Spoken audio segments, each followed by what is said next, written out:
Ich darf Sie herzlich begrüßen heute zu unserem zweiten Montagsforum in der zweiten Runde. Mein Name ist Torben Padur. Ich leite hier im Institut, im Bundesinstitut für Berufsbildung, den Arbeitsbereich für gewerblich-technische Berufe und darf heute die Moderation von Herrn Ertl, unserem Forschungsdirektor, übernehmen, der Sie an dieser Stelle herzlich grüßen lässt. Leider nicht persönlich dabei sein kann, aber sicherlich dem Meeting auch gedanklich heute beiwohnt.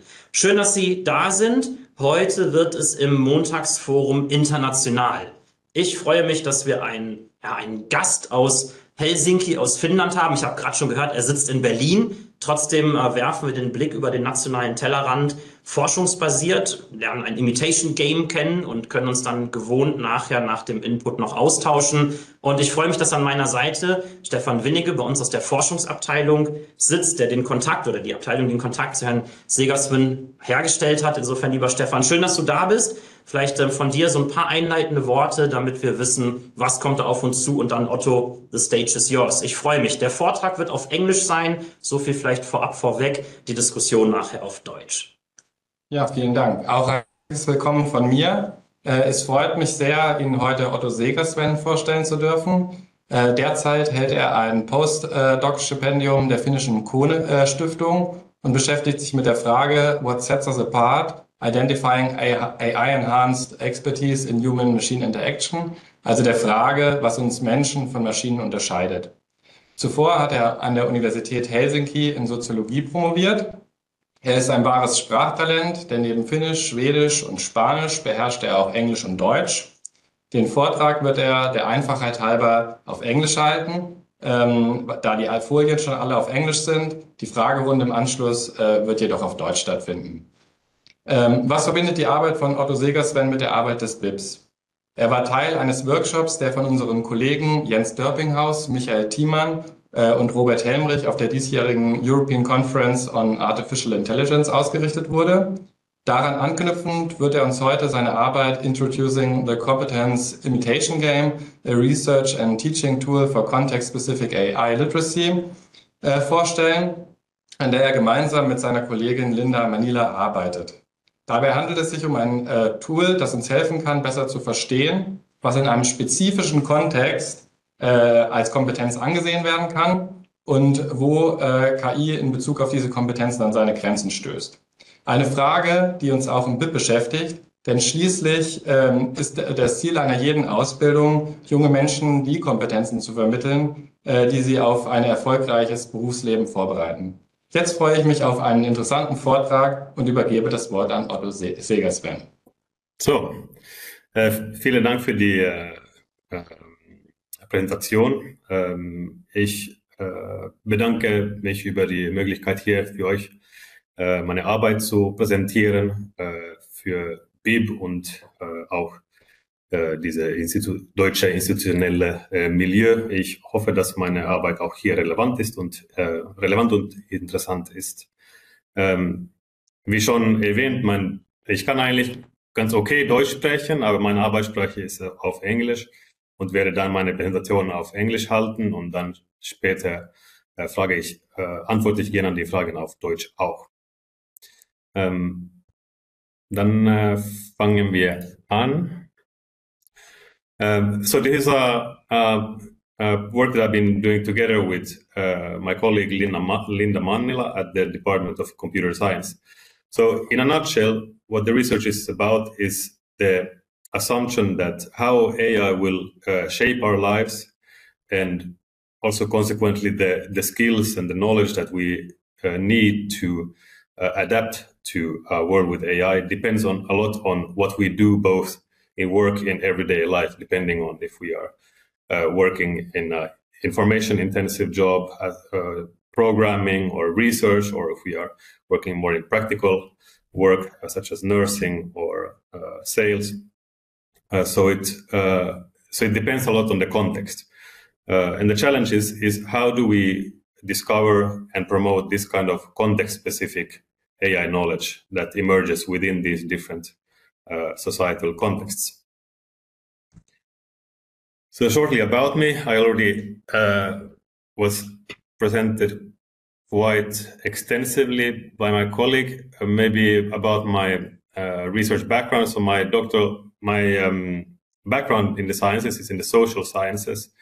My doctoral dissertation titled Identifying Social Groups, Boundaries and Cultural Competence, an Imitation Game Inquiry. That was actually about social group relations, mainly ethnic and religious relations.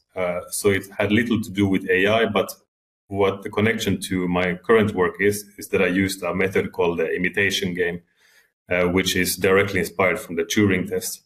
And therefore, the Turing test has followed me ever throughout my research career. And then with the introduction of large language models, it became clear that the Turing test format, imitation game format, can be used also to study AI and group relations. As was already told, I'm a grant-funded researcher by Kone Foundation. There I focus, my research is on the difference between human and machine expertise. But then that's half-time, and then I'm also half-time employed at the University of Helsinki in the ILIT project. And the ILIT project is about developing and promoting AI literacy resources in the school system in Finland. And then I'm the product owner of the Competence Imitation Game. And I maybe at the last slide, I should have also noted that the challenge about researching and promoting context-specific AI literacy, that today I will be presenting a tool which maybe can help us actually find out a little bit about what would be the context-based AI literacy and how we could promote it in different contexts. And yes, I am affiliated with University of Helsinki, but I'm based in Berlin for a few years. And believe it or not, this is actually Sonnenallee in the picture on the right, Sonnenallee in Neukölln, Berlin. So this is where I sit and work.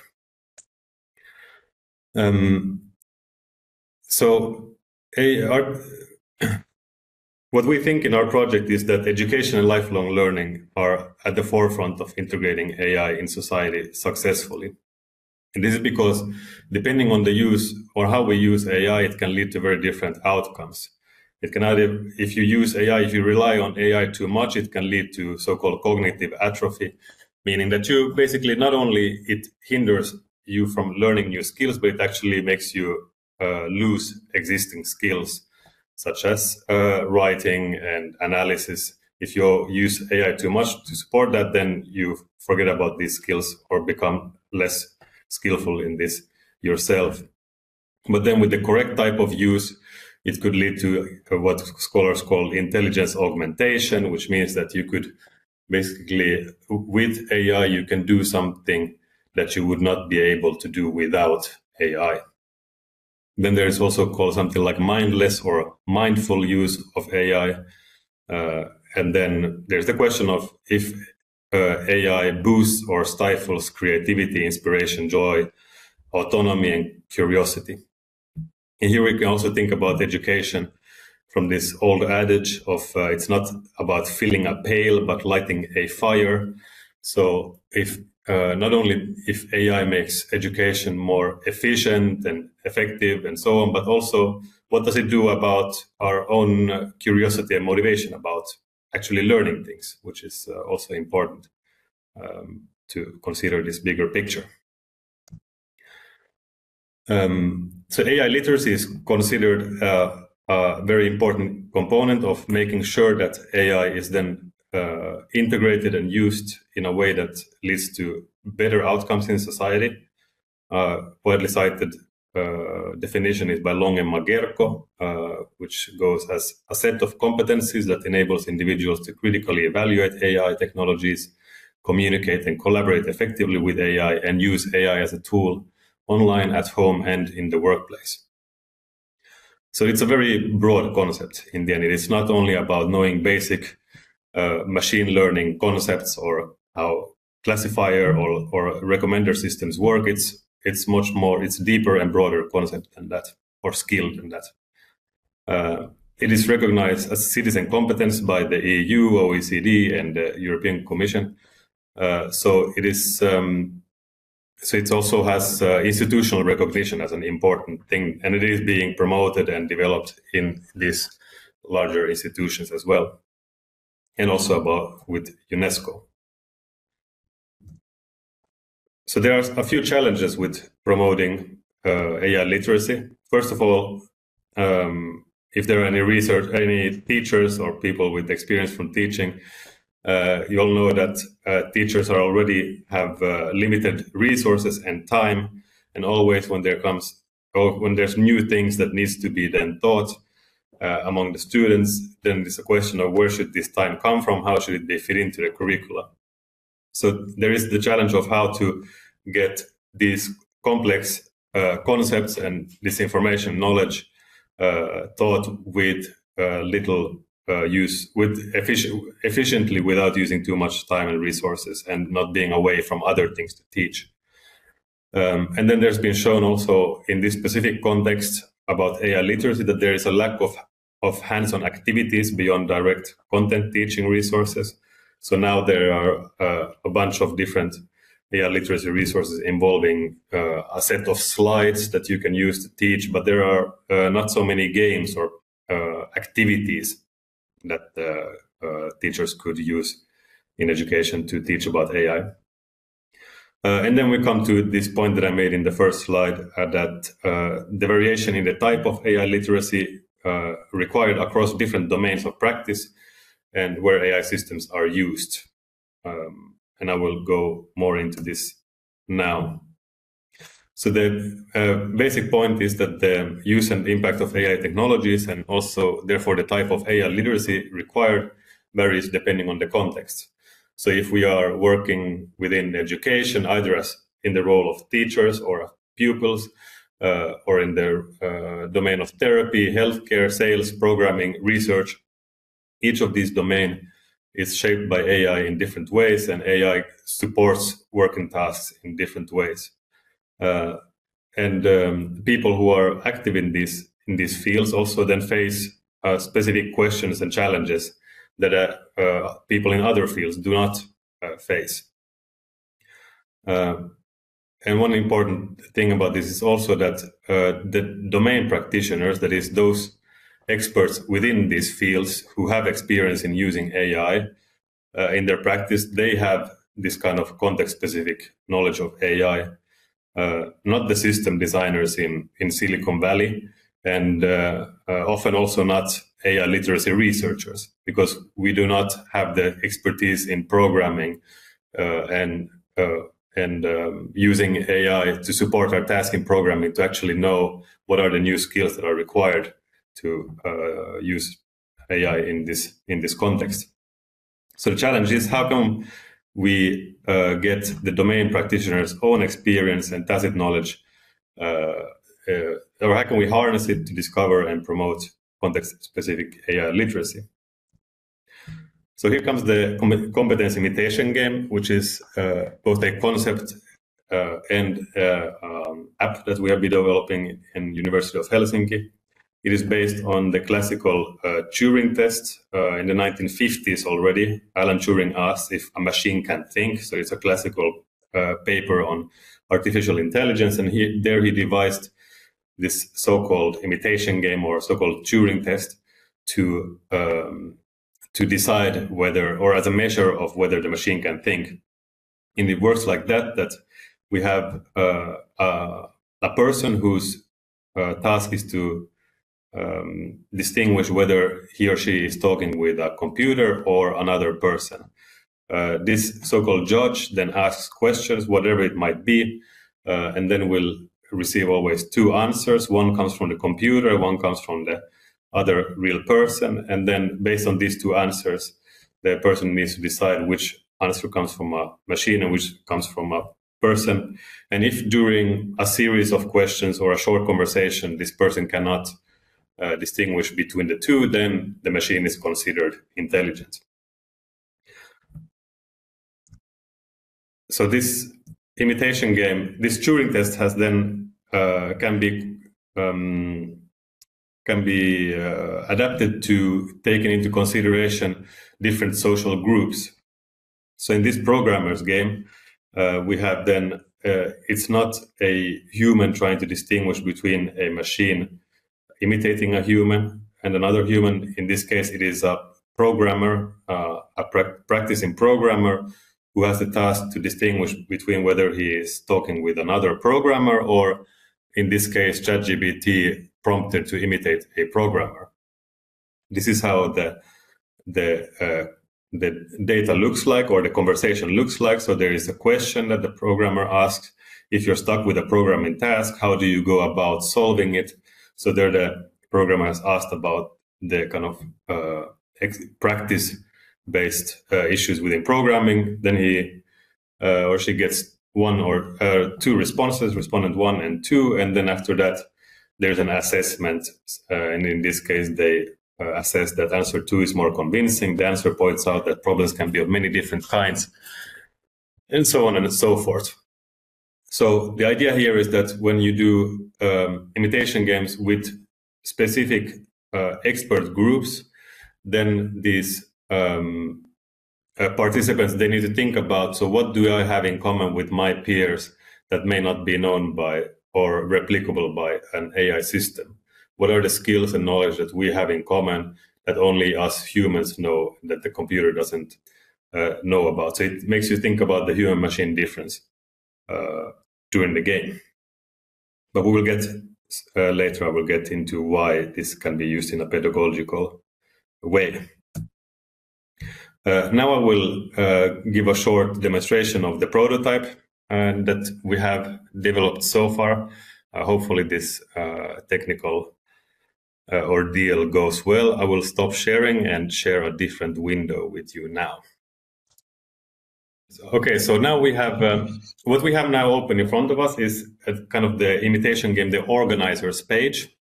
So this is where someone within, whether it be in primary school or secondary school or in a vocational school or university or in a work context, wants to use the game to try to play with their colleagues, the organizer would then have this page in front of us. I have already written one game setup to make this a little bit faster. This is the teacher game, BIBB, and we can just look at the settings, how it would look like. So here you give the name and the topic of the game. There are different languages, and here can, of course, if at some point there will be interest from any of the audience to use it in a German context, it will be without a problem. We can add German versions or as translations here as well. You then choose a language model, and then this prompt is rather critical for the task. Not very complicated to do, but it's still very central to the whole concept. In this case, as I had called this the teacher game, so this game would simulate a game that if I would like to play this game with a group of teachers to see how they play the game and then have discuss about AI-related topics. So here the prompt would be that you are participating in a task-specific Turing test. Your task is to pass as a teacher. Please provide answer that a teacher would give. Keep the language colloquial and avoid typical large language model writing style. I would like to apologize at this moment if there are people in the audience that are not very knowledgeable or haven't gone into. There are lots of a jargon about what is a prompt and a large language model and so forth. I'm sorry if this is the case.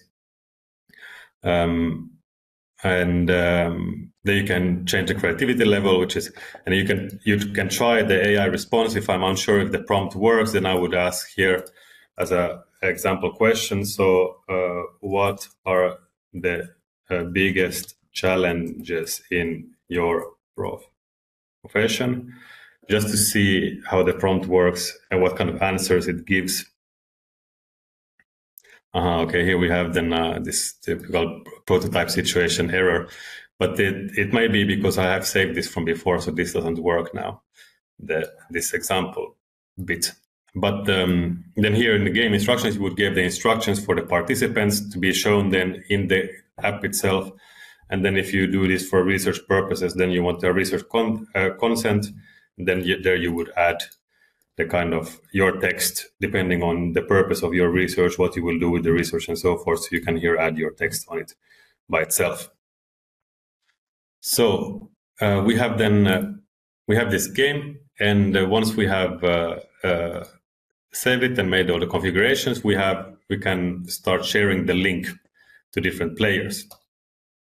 Here I will now demonstrate 2 different players. I need to do it with incognito. There needs to be different browsers. So here we have Otto 1, and you agree to the consent, and then you wait until the other players have joined. And yeah, just to clarify, so this would be a link that I send to the potential participants to then join the game. So now we have 2 participants who have joined the game, and here as the game organizer, I can then go to the game lobby, and here I will be waiting for players to join. And this usually comes with a small lag, the number of players. It usually failed to load data. Well, let's see if I can launch the game anyways.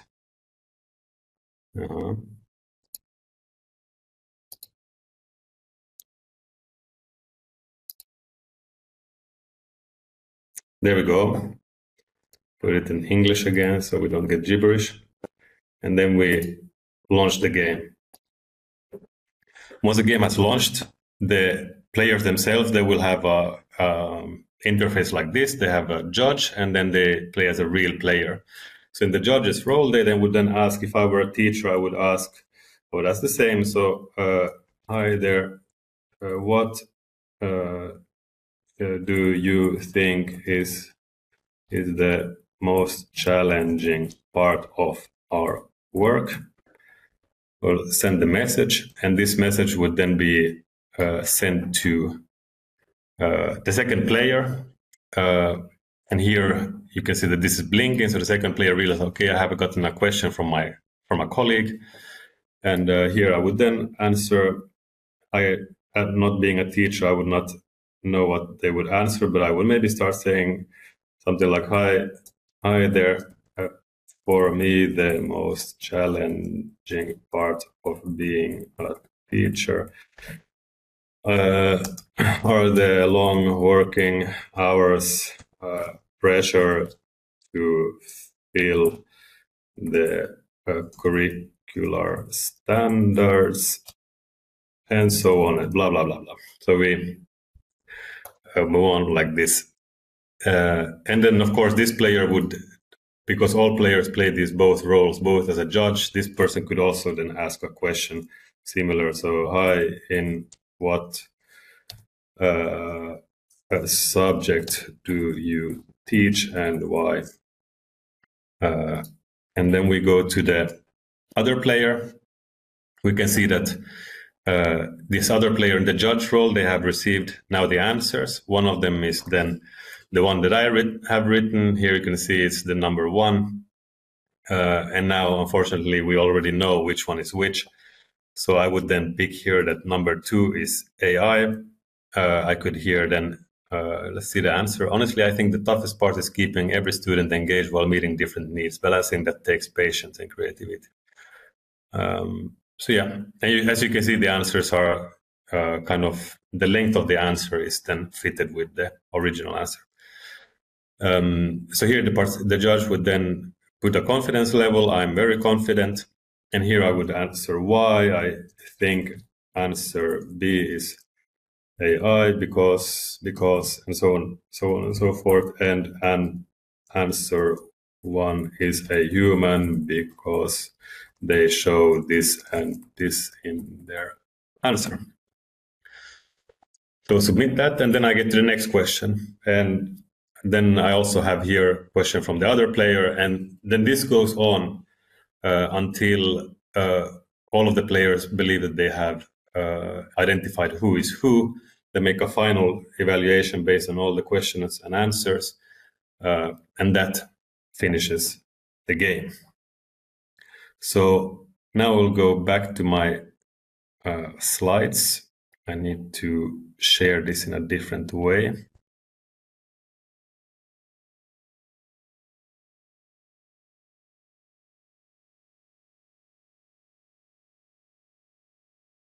There we go.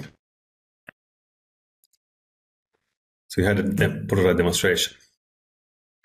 So the idea is that this comic, that is the competence imitation game, it can be used both in the school and the workplace. It can be organized within small 2-person groups or up to 100 players at a time. It can be played individually in small groups. It can be in a classroom context, or also in a workplace context. It can be nicer that in front of the same screen there are smaller groups playing together, because then you can, during the game, you can discuss with your colleagues about the game itself and questions that come up, and make it into a more a collegial situation. It can be played both in person or remotely. And the groups and the topics can include, like in the classroom, I've tried to find maybe vocational context. It could be IT, healthcare, and sales. In the workplace, it could be in-service teachers, programmers, healthcare workers, or researchers. And then it also fits into everyday life. So it can be used for a game of citizenry, of if the topic is citizenship or democracy, then the participants would ask questions that they think that their fellow citizens would know and understand, and insights and perspectives that maybe AI could not replicate. So it would be this game of citizenry. It can be parenting. It can be a game of parents where the AI tries to imitate parents, to think about what is there about parenting that AI might not know. Friendship could be a very relevant topic, given that AI companions are being more and more used nowadays. That is, people seek to different large language models. They seek for interaction, for a connection, for advice in everyday affairs. So this makes it into an important topic also to talk about. So what is friendship, and how does it relate to what is the human friendship, and what is a kind of machine type of friendship?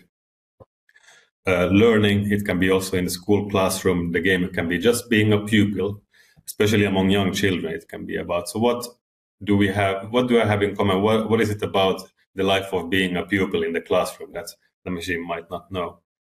And then, of course, it can be the classical Turing test context, that is just asking about, the game is about humanity or about humans. So you just try to, without thinking about a certain domain of competence or skill, you just try to distinguish the machine from the human and ask whatever you think humans might know, the machine doesn't.